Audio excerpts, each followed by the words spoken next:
Hello everyone, welcome to history class. And today we'll continue theme 3, an empire across 3 continents, and part 9. Okay? And today's topic, late antiquity part 2. Okay? In the part 1, you must have read about the Diocletian, right? Diocletian,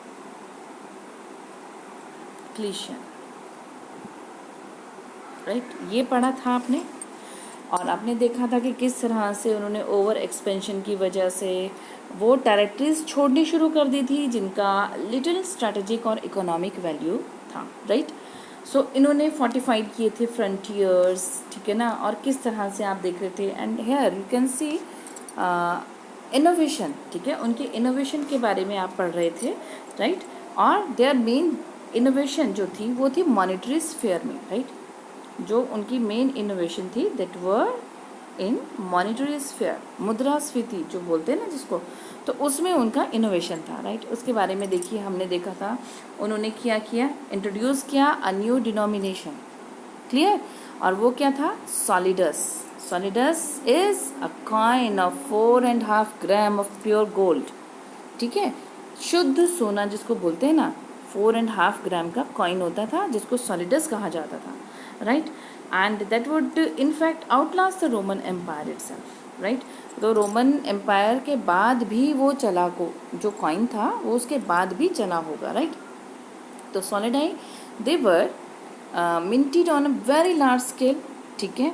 बहुत large scale में उनको mint किया जाता था, उनको ढाला जाता था कारखानों में। And their circulation run into millions, ठीक है ना।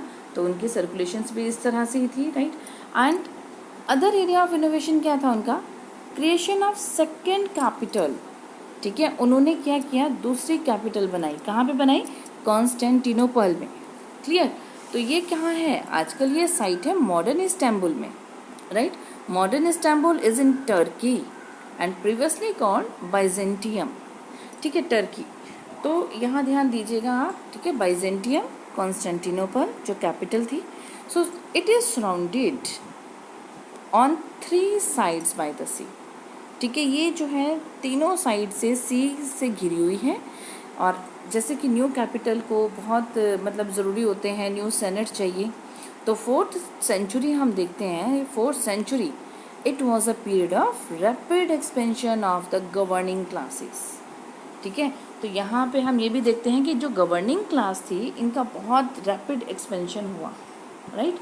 तो अब हमने ये देखा, and monetary stability and an expanding population. एक तो मॉनेटरी स्टेबिलिटी और दूसरा एक्सपेंडिंग पॉपुलेशन। इसने क्या किया, स्टिमुलेट किया इकोनॉमिक ग्रोथ को, ठीक है। इकोनॉमिक ग्रोथ को इसने बढ़ा दिया, स्टिमुलेट किया, तेज़ी से बढ़ा दिया। And the archaeological records show considerable investment, ठीक है ना। तो जो आर्कोलॉजिकल रिकॉर्ड्स हमें मिलते हैं, राइट, उसमें ये है considerable investment in rural establishment, ठीक है। रूरल इस्टेब्लिशमेंट मतलब विलेजेस में जो है हम देख रहे हैं इनने इन्वेस्ट किया, ठीक है। इसमें देखते हैं हम इंक्लूडिंग इंडस्ट्रियल इंस्टॉलेशन, ठीक है ना। इंडस्ट्रियल इंस्टॉलेशन किए इन्होंने, लाइक ऑयल प्रेसेस, ठीक है ना। ऑयल की मिलें इन्होंने बनाई, ठीक है, लगाई। एंड ग्लास फैक्ट्रीज इन्होंने लगाई, ग्लास फैक्ट्रीज, कांच के जो कारखाने होते हैं, ठीक है ना, वो लगाए, शीशे के कारखाने। And in new technology such as screw presses, screw very well know, पेच होते हैं जिसको बोलते हैं, ठीक है ना। एंड मल्टीपल वाटर मिल्स, ठीक है ना, मल्टीपल वाटर मिल्स भी इन्होंने इंस्टॉल किए, right. So and in a revival of long distance trade with the east, और ईस्ट के साथ जो लॉन्ग डिस्टेंस ट्रेड होते थे वो भी हम देखते हैं रिवाइव हुए। रिवाइव मीन्स रीबर्थ, ठीक है ना। इनका दोबारा से आप देख रहे हो ट्रेड के साथ दोबारा से होने लगा, right. Next, all of this carried over into strong urban prosperity that was marked by new form of architecture. तो ये सारा जो हो रहा था ना, स्ट्रॉन्ग अर्बन प्रॉस्पेरिटी जिसे बोल सकते हैं हम, तो ये मार्क होता है न्यू फॉर्म ऑफ आर्किटेक्चर से, ठीक है ना। उसके ज़रिए हम उसको मार्क कर सकते हैं। And an exaggerated sense of luxury, ठीक है, एक मतलब जो सेंस ऑफ लग्जरी थी, ठीक है ना, उसके भी बढ़ जाने से हम कह सकते हैं, ठीक है ना, उससे मार्क किया जा सकता है कि उस टाइम अर्बन प्रॉस्पेरिटी जो थी ये स्ट्रॉन्ग थी, right. And the ruling elites were wealthier, right. जो रूलिंग एलिट्स होते थे वो क्या होते थे, वेल्दियर होते थे, मोर पावरफुल देन होते थे। आज से पहले काफ़ी वहाँ के जो रूलिंग एलिट्स रहे होंगे वो वेल्दियर और मोर पावरफुल रहे होंगे, right. And in Egypt hundreds of papyri survive, और इजिप्ट में हमें क्या मिला है कि 100 of papyris, right. It survive from this later centuries, इन्हीं के बाद से वो हमें पेपायरीज मिले हैं, पेपायरस मिले हैं। And they show us a relatively affluent society, तो वो हमें क्या शो कर रहे हैं कि वहाँ पे एफुलेंट सोसाइटी रहती थी, खुशहाल सोसाइटी रहती थी, जहाँ where money was in extensive use, right. कैसे एफुलेंट रहती थी, वहाँ पे मनी का बहुत बड़े पैमाने पे यूज़ होता था, एक्सटेंसिवली यूज़ की जाती थी। एंड रूरल एस्टेट जनरेटेड, जो रूरल एस्टेट होते थे they generated vast income in gold, right. वो किस में इनकम होती थी उनकी, गोल्ड में, राइट। तो फॉर एग्जांपल यहाँ पे आप देखिए इजिप्ट, अगर हम खाली बात करते हैं इजिप्ट की, ठीक है ना, इजिप्ट जो था उस समय कंट्रीब्यूट करता था टैक्सेस, ठीक है, टैक्स देता था कितना, ओवर 2.5 मिलियन सोलिडाई, ठीक है। हमने सॉलिडस पढ़ा था, ठीक है, सॉलिडस, वो सॉलिडस के बारे में हमने पढ़ा, that is 4.5 gram, right, of gold, pure gold, right. तो यहाँ पे हम इजिप्ट की बात देखते हैं, तो इजिप्ट जो था इट कंट्रीब्यूटेड, ओनली इजिप्ट, ठीक है ना, ये टैक्स देता था कितना, 2.5 मिलियन सोलिडाई अ ईयर, राइट। रफली you can say 35,000 LBS of gold, right. तो उसका जो कर होता था वो सिंपली 35,000 LBS ऑफ गोल्ड होता था in the reign of Justinian, right, in the 6th century. तो इजिप्ट के बारे में हमने देखा, right. And indeed large part of the near eastern countryside, जो लार्ज पार्ट था ईस्टर्न की, नियर ईस्टर्न कंट्री साइड के, वर मोर डेवलप, ठीक है ना, ये ज़्यादा डेवलप थे एंड डेंसली सेटल्ड थे, लोग यहाँ पे ज़्यादा रहते थे, डेंसली सेटल्ड थे in the 5th and 6th century, right. तो कहाँ के लोग ज़्यादा मोर डेवलप थे और डेंसली सेटल्ड रहते थे, near eastern countryside, right. तो जस्टिनियन का पीरियड है ये, और हम देख रहे हैं कि आज से अगर हम उसे आज की कंपैरिजन, ठीक है ना, देखें तो वो ज़्यादा लोग वहाँ के डेवलप थे और वहाँ की countryside, right, and densely settled थी, clear. So this is the social background, right. तो ये सारा सोशल बैकग्राउंड था against which we should set the cultural development of this period, right. Next is the traditional religious culture of the classical world. जो traditional religious culture है classical world का, ठीक है, उसको हम लेते हैं बोथ ग्रीक एंड रोमन। अगर हम ट्रेडिशनल परंपरागत रिलीजियस कल्चर को लें, ठीक है, अगर हम धार्मिक जो ये रिलीजियस है, ठीक है ना, तो इसको लें तो जो ग्रीक है और रोमन है दे हैड बीन पॉलीथियस्ट, ठीक है, वो अलग अलग देवी देवताओं को मानने वाले रहे होंगे, right. And that is it involve a multiplicity of cults, बहुत सारे इसमें कल्ट्स रहे होंगे that included both Roman and Italian gods like Jupiter, Juno, Minerva and Mars. I'll show you the picture, okay. So here is the picture of god Jupiter, okay, and here you can see the picture of goddess Juno. It is goddess Minerva. Minerva is the wisdom goddess, right. And here you can see the picture of god Mars. Mars was well known for wars, ठीक है, युद्ध के देवता के नाम से जाने जाते थे, okay. So numerous Greek and eastern deities भी होते थे, ठीक है, और उनकी वर्शिप की जाती थी इन द 1000 ऑफ टेम्पल्स, बहुत से टेम्पल्स में, श्राइन्स में, सेंचुरीज में, ठीक है, the temple shrine centuries, right, throughout the empire, पूरे एम्पायर में थाउजेंड्स टेम्पल थे, लोग पॉलीथियस्ट होते थे, और इसमें कुछ गॉड्स के नेम आपको बता दिए गए हैं that is Jupiter, Juno, Minerva, Mars, right. और आपने ये देखा ट्रेडिशनल कल्चर के बारे में, रिलीजियस कल्चर के बारे में आप देख रहे हैं, right. And thousand of temples में उनकी पूजा होती थी, राइट। टेम्पल्स में, श्राइन्स में एंड सेंचुरीज में, कैन से मंदिर, मठ, देवालय में उनकी पूजा की जाती थी, right. Now here you can see the picture of the Colosseum, right, and it was built in 79 CE, clear। 79 CE में Colosseum बना। यहाँ पे क्या था, ग्लेडिएटर्स होते थे, right. Gladiator those who fought with swords, gladiators जो है ना तलवारों से लड़ते थे, राइट। जो तलवार चलाने वाले होते हैं उनको कहा जाता है ग्लेडिएटर्स। तो दे फाउट वाइल्ड बीस्ट, राइट, वो जंगली जानवरों के साथ लड़ते थे। And it could accommodate 60,000 people, right. तो यहाँ पे 60,000 पीपल आ सकते थे, right. Okay, so here you were reading about the traditional religious culture of classical world. तो आपने देखा किस तरह से मंदिर में, ठीक है ना, श्राइन्स होते थे और सेंचुरीज बने होती थी पूरे एम्पायर में, right. And polytheist had no common name, polytheist का जो था एक कॉमन नाम नहीं था या लेबल नहीं था, वो अपने आप को किसी एक पर्टिकुलर नाम के साथ लेबल नहीं करते थे। दूसरी, the other great religious tradition जो एम्पायर में था दैट वाज जुडाइज्म। दूसरा क्या था, जुडाइज्म था एम्पायर में, राइट। जुडाइज्म मीन्स यहूदी जिसको आप कहते हैं, राइट। तो but Judaism was not a monolith, तो ये भी मोनोलिथ नहीं था इधर। And there was a great deal of diversity, ठीक है ना, विभिन्नताएं थी within the Jewish community of late antiquity. तो हम लेट एंटिक्विटी पढ़ रहे हैं, तो यहाँ पे देखिए, यहाँ पे इनमें भी बहुत सारी डाइवर्सिटीज़ थी, सिमिलैरिटीज़ नहीं थी, राइट। सो क्रिश्चियनाइजेशन जो थी एम्पायर की, right, in the 4th and 5th century was gradual and complex process। Obviously जब इतना कुछ, इतने सारे देवी देवताओं को मान रहे थे और जुडाइज़म में भी कुछ सेम नहीं था, तो क्रिश्चियनाइजेशन जो था ये ग्रेजुअली और कॉम्प्लेक्स प्रोसेस था, ये फैलना शुरू हुआ, राइट।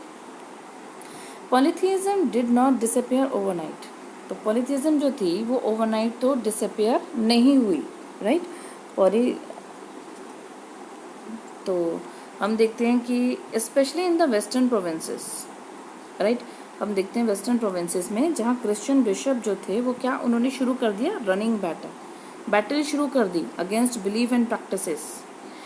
उन्होंने बुराई की मोर देन द क्रिश्चियन लेटी डिड, ठीक है ना, जो क्रिश्चियन लेटी करते थे उनसे ज़्यादा, ठीक है ना, और ज़्यादा बुराई करनी शुरू कर दी एक तरह से समाज, ठीक है ना। So the boundaries between religious communities were much more fluid in the 4th century। तो बाउंड्रीज जो थी कम्युनिटी की, ठीक है ना, ये 4th century से ज़्यादा गहरी हो गई। Then they would become thanks to the repeated efforts of religious leader, ठीक है। तो जो religious leader होते थे, जैसे आप देख रहे हैं पावरफुल बिशप होते थे, अब उन्होंने क्या करना शुरू कर दिया, जो चर्च को लीड करते थे, ठीक है ना, पावरफुल बिशप होते थे, क्रिश्चियनिटी फैलनी शुरू कर दी थी।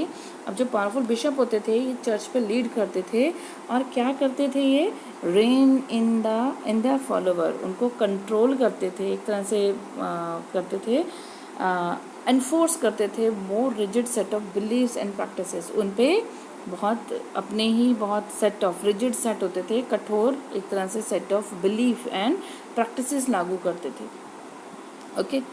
So the general prosperity was especially marked in the east। तो जो जनरल प्रॉस्पेरिटी थी ये हमने देखा ये ईस्ट में फैली, ठीक है ना, स्पेशली हम उसको देखते हैं कि ईस्ट में फैली, where population was still expanding. East में पॉपुलेशन जो थी वो बढ़ रही थी till the 6th century, population बढ़ रही थी despite the impact of the plague, ठीक है। प्लेग जैसे हम देख रहे हैं जिसने इफ़ेक्ट किया था मेडिटेरेनियन को इन 540s में, राइट। तो इन द वेस्ट हम देखते हैं वेस्ट में by contrast the empire fragmented politically. West में ये फ्रेगमेंट हो रहा था, टुकड़े टुकड़े हो रहा था पॉलिटिकली। क्यों हो रहा था, क्योंकि जो जर्मेनिक ग्रुप्स थे ना फ्रॉम नॉर्थ से, कौन से, गॉथ्स, वेंडल एंड लॉम्बार्ड्स, ठीक है। तो इन्होंने जर्मेनिक ग्रुप्स ने क्या किया, टुक ओवर करना शुरू कर दिया ऑल मेजर प्रोविंसेस को, जो मेजर प्रोविंसेस होते थे उनको कब्जा करना शुरू कर दिया। एंड एस्टैब्लिश्ड किंगडम, राइट, और वहाँ पे अपने राज्य स्थापित करने शुरू कर दिए। That are best described as post Roman, ठीक है, पोस्ट रोमन में जो हम देखते हैं, राइट।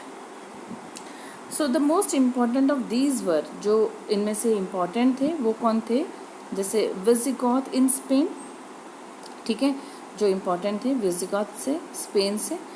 इन्होंने क्या, destroyed by Arabs between 711 to 720, right.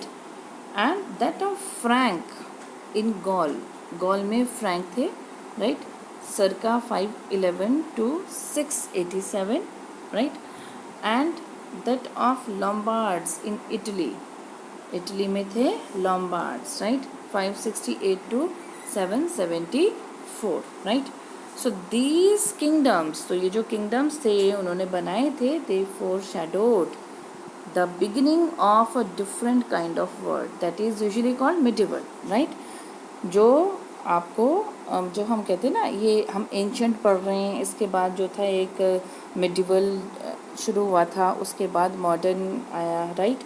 तो हम जो ये पढ़ रहे हैं, तो medieval की शुरुआत foreshadow, ठीक है ना, ये जो किंगडम्स थी इनकी वजह से हमें पता चल गया था ये फोरशैडो थी, ये मतलब उनका पहले से ही इंडिकेट कर रही थी, राइट, वैसे इंडिकेट कर रही थी। So in the east, east में क्या था, where the empire remained united, ठीक है, ईस्ट में क्या था, एम्पायर यूनाइटेड था। And the reign of Justinian is the high water mark of prosperity, और जो हम देखते हैं इनका रूलिंग टाइम था जस्टिनियन का, ये high water mark of prosperity and imperial ambition था, राइट। इम्पीरियल एम्बिशन और प्रॉस्पेरिटी का एक तरह से कह सकते हैं हाई स्टेटस, ठीक है ना, मार्क करता है जस्टिनियन का rule, right. So here the examples are, definitions are shown. Monolith, it literally a large block of stone, ठीक है, but the expression is used to refer to anything, for example a society और culture. Monolith, ठीक है, इसको example में दे दिया है, society है, कल्चर, ठीक है ना, एक लार्ज ब्लॉक ऑफ स्टोन है, राइट। अब इसमें मोनोलिथ में क्या है, लैक्स वैरायटी, ठीक है, and is all of the same type. एक तो वैरायटी की कमी होती है इसमें मोनोलिथ में, राइट। तो एक सोसाइटी जिसमें वैरायटी की कमी नहीं है, वेरिएशंस नहीं है, राइट। तो इस तरह से हम कह सकते हैं कि this is about monolith, right। and next is Christianization, right। यहाँ Christianization, I have already told you about the process by which Christianity spread, Christianity spread हुई different groups of population में, लोगों में जिस तरह से ये फैली, ठीक है ना, and became the dominant religion, और किस तरह से ये dominant religion बन गया, right, धर्म बन गया। And then you can see laity, ordinary member of a religious community, community जो है religious धार्मिक community, उसके जो ordinary member होते हैं, right, as opposed to the priest और clergy, right, जो क्या हम देखते हैं priest और clergy, right, उनके एक तरह से अपोज होते हैं, and who have official position within the community, इनकी community में अपनी जगह होती है, right, official position होती है, सो उनको लेटी बोलते हैं, राइट। ओके, सो अब हम ये जस्टिनियन के बारे में पढ़ रहे थे कि the reign of Justinian, it was known as the high water mark of prosperity, right, and imperial ambition. So यहाँ देखिए, जस्टिनियन रिकैप्चर्ड अफ्रीका, जस्टिनियन ने क्या किया, अफ्रीका को रिकैप्चर किया, ठीक है, इसको जो है उन्होंने रिकैप्चर किया, कहाँ, किससे, वेंडल से, ठीक है, जस्टिनियन ने, कब, 533 में। But his recovery of Italy, जैसे वो इटली को रिकवर कर रहे थे ना फ्रॉम द ऑस्ट्रोगॉथ्स से, तो left that the country devastated, इससे क्या है, कंट्री पूरी तहस नहस हो गई, and it paid the way for the Lombard invasion, ठीक है। And by the early 7th century, हम देख रहे हैं अर्ली 7th सेंचुरी में, the war between Rome and Iran, ठीक है, अर्ली 7th सेंचुरी में लड़ाई छिड़ गई, किसके बीच में, रोम और ईरान के बीच में, ठीक है। And Sasanian you very well know those who were ruling in Iran, ठीक है ना, तो सिंस 3rd century। तो ससेनियन जो थे launched a wholesale invasion of all major eastern provinces including Egypt, right. तो इन्होंने भी क्या शुरू कर दिया, लॉन्च कर दिया इन्होंने एक बड़े पैमाने पर, ठीक है, लड़ाई, राइट। तो उसमें आप ईस्टर्न प्रोविंसेस इजिप्ट को भी उन्होंने मतलब इन्वेड करना शुरू किया, राइट। सो व्हेन बाइजेंटियम जो था it was known as the Roman Empire, ठीक है। रोमन एम्पायर जो नाम था वो बाइजेंटियम के नाम से भी जाना जा रहा था, as a Roman Empire was now increasingly known.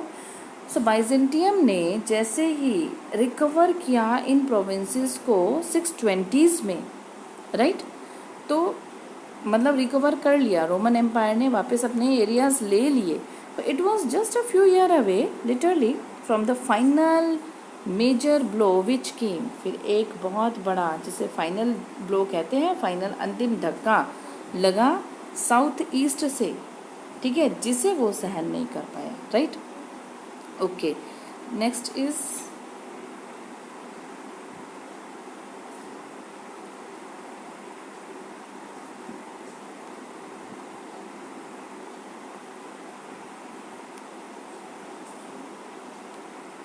now next is the expansion, you can say. So the greatest political revolution, expansion of Islam, हम ये भी देखा कि बाइजेंटियम जो था वो उसको साउथ ईस्ट से एक मेजर ब्लो जो था वो लगा, जिसको वो सहन नहीं कर पाया, राइट। सो हम यहाँ पे देख रहे हैं the expansion of Islam from its beginning in Arabia. Arabia से शुरुआत होना शुरू हुआ था इस्लाम का जो फैलाव था, ठीक है ना, वो हम देख रहे हैं अरब से शुरू हो रहा था। It has been called the greatest political revolution, ठीक है। तो इसको कहा जा सकता है कि greatest political revolution ever to occur in the history of ancient world, ठीक है। सो बाय 642, ठीक है, 642 तक 642 the time after the death of prophet Muhammad, right. तो प्रॉफिट मोहम्मद की डेथ के अभी 10 साल मुश्किल से ही बीते थे। लार्ज पार्ट ऑफ बोथ, ठीक है, जो बड़े हिस्से थे किसके, ईस्टर्न रोमन के और ससेनियन एम्पायर के, ये किस में मिल गए, अरब में। कैसे मिल गए, in a series of stunning confrontation, ठीक है। उन्होंने आपस में जो है लड़ाइयाँ की, खूब, है ना, बड़ी बड़ी लड़ाइयाँ की, जिसको सुपर कॉन्फ्लिक्ट बोल सकते हैं इसको आप, स्टनिंग कॉन्फ्रंटेशन, ठीक है। बड़े बड़े युद्ध की वजह से रोमन और ससेनियन एम्पायर अरब में मिल गया, right. However we should bear in the mind that those conquest, ये जो जीते थी, which eventually a century later extended as far, मतलब ये जो जीत थी, पहले तो ये दो मिल गए, रोमन ससेनियन, फिर ये और ज़्यादा बढ़ गया, like a field as Spain, Sindh, Central Asia, right, began in fact with the subjection of Arab tribes. तो ये क्या हो गया, ये ऑब्जेक्शन हो गया, सब्जेक्शन है, ठीक है ना, उसके अंडर आ गया बाय इमर्जिंग इस्लामिक स्टेट के इमर्ज होने पे, राइट। अब फर्स्ट विद इन अरेबिया, ठीक है, पहले तो अरेबिया से स्टार्ट हुआ था, और फिर सीरियन डेजर्ट से, और फिर इराक के फ्रिंजेस, इराक की सरहदों तक ये बढ़ गया, इसका फैलाव जो था ये बढ़ गया, ठीक है ना। और जो राइज ऑफ इस्लाम है ये आप नेक्स्ट थीम में देखेंगे। And the unification of the Arabian peninsula and it's numerous tribes was the key factor behind the territorial expansion of Islam.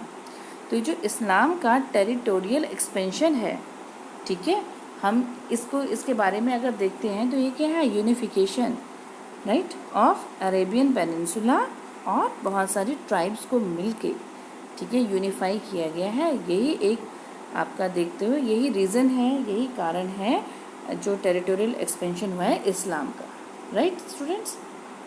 Okay, now here the map of West Asia is given, right, and it is at the page number 74 of your book. Okay, so this was for your today's class. Thank you.